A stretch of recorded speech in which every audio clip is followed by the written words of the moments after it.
Well, an Ohio man is dead after an accident at a Bluffton ethanol plant. The Wells County Coroner's Office says a 42-year-old contractor died this morning while working on an auger at the Valero plant. Fox 55's Cody Butler has more on what the state is doing to prevent workplace deaths. A Valero spokeswoman tells me that the person who died today was a contractor from out of state and not a Valero employee. This comes just days before a new state law takes effect, aiming to prevent some of these workplace deaths. 42-year-old Ryan West from Bainbridge, Ohio, died while working at the Bluffton Valero plant this morning. The Bluffton Police Department says West was working for Diversified Industrial Services when he got trapped in an auger. Police say foul play is not expected.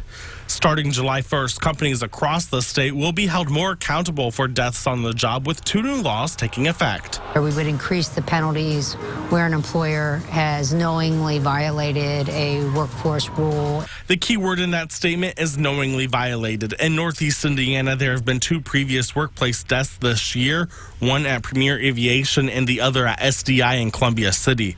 After the death at SDI, the Indiana Department of Labor launched an inspection, which is standard. Inspectors found conditions that do not comply with OSHA standards. If those aren't fixed and someone else dies, then the penalties would come into play.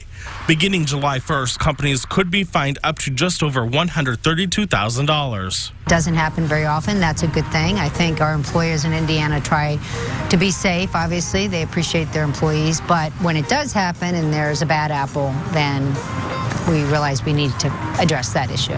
In the last 2 years, there have only been 3 instances with knowing violations across the state. In Bluffton, Cody Butler, Fox 55 News. Again, a company is only fined if the company shows it knew about a safety issue before a worker died. It doesn't apply if a worker breaks policies in place. The other law mentioned in Cody's story increases the workman's comp death benefit to $10,000.